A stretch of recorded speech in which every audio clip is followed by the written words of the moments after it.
जा पाती, लेकिन मैं लंगड़ी हूँ। गुड़िया बेटी, क्या आपको भी बेर खाने हैं? हाँ मम्मा, मेरा दिल तो बहुत है, मगर मैं लंगड़ी हूँ। मेरी बेटी लंगड़ी है तो क्या हुआ, उसकी माँ तो स्वस्थ है। चलो आज मैं आपको बेरी के पेड़ पर ले जाती हूँ। आप भी जग्गू कुक्कू की तरह डाल पर बैठकर खूब बेर खाना। अब जल्दी चलो। फिर एक टोकरी में गुड़िया को बिठाकर मम्मा चिड़िया भी घर से बाहर चली जाती है। खट्टा मीठा बेर है, दिल कर रहा है इसकी गुठली भी खा जाऊं।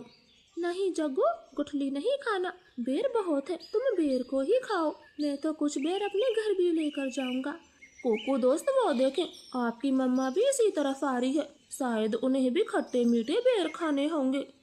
फिर मम्मा चिड़िया गुड़िया के साथ पेड़ पर बैठ जाती है। गुड़िया तो कई महीनों के बाद घर से बाहर आई थी, वो बहुत खुश होती है। यहाँ कितना अच्छा लगता है, खुला आसमान, चारों तरफ पेड़ पौधे और ताजी ताजी हवा। लो गुड़िया बहन, ये बेर खाओ, ये और भी मजेदार है। ऐसे वो तीनों गुड़िया को बेर तोड़ तोड़ कर खिलाते हैं। दूर छिपी हुई बुरी चील उन पर नजर रखे हुए थी। अरे वाह, एक साथ चार चार शिकार है, किसी एक का खात्मा तो हो ही जाएगा, बड़ी तेज भूख लगी है। फिर वो बुरी चील धीरे धीरे बेरी के पेड़ तक पहुंच जाती है और एकदम से उन्हें घेर लेती। जग्गू और कुक्कू तो डर के मारे मम्मा चिड़िया के पीछे छिप जाते हैं। सब ऐसे ही खड़े रहो, अगर एक भी भागा तो कच्चा चबा जाऊंगी, बड़ी तेज भूख लगी है मुझे। नाना चील जी, हमें जाने दे, हमारी जान बख्श दे, छोटे बच्चों पर रहम करें। नाना चिड़िया, किसी एक को तो अपना शिकार बनाकर ही खाऊंगी। चील उनके सामने बैठी थी।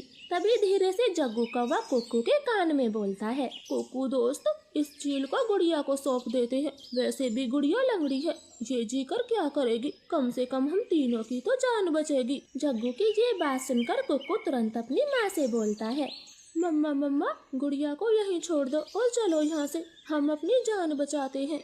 हाँ भाई, ये भी ठीक है, मेरा काम इस लंगड़ी चिड़िया से ही चल जाएगा, तुम सब चले जाओ। चील ने इतना कहा ही था कि तभी रानो चिड़िया जोर से चील को धक्का मारती है और पेड़ से नीचे गिरा देती।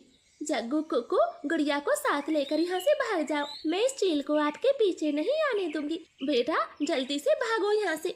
इतना कहकर रानो चील पर हमला कर देती है और जग्गू और कुक्कू टोकरी लेकर वहाँ से भाग जाते हैं। चिड़िया और चील में काफी देर तक लड़ाई होती है और आखिर में चील रानो को जान से मार देती है। मरगी, छोटी चिड़िया मरगी, मुझसे लड़ने चली थी, अब तेरा मांस में मजे से खाऊंगी। कुक्कू भाई, मम्मा अभी तक घर नहीं आई। मम्मा को चील ने मार दिया है, वरना वो अब तक आ जाती, क्या जरूरत थी मम्मा को वहाँ ले जाने की। भाई, अगर हम वहाँ न होते तो वो बुरी चील आपको खा जाती, आप ऐसा क्यों बोलते हो? नहीं, हम चील के हाथ कभी ना आते, वो तो तुम साथ में थी, इसलिए मम्मा ने चील से लड़ाई करने की सोची। तुम लंगड़ी थी ना, माँ को तेरी वजह से मरना पड़ा, अब तू ही माँ की हत्यारन है, समझी? ऐसे कुक्कू तो गुड़िया को ही दोषी ठहराता है। अब गुड़िया का ध्यान रखने वाला कोई नहीं था।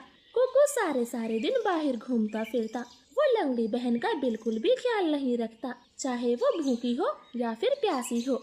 भाई, सुबह से रात हो गई है, आप मेरे लिए कुछ खाने को नहीं लाए?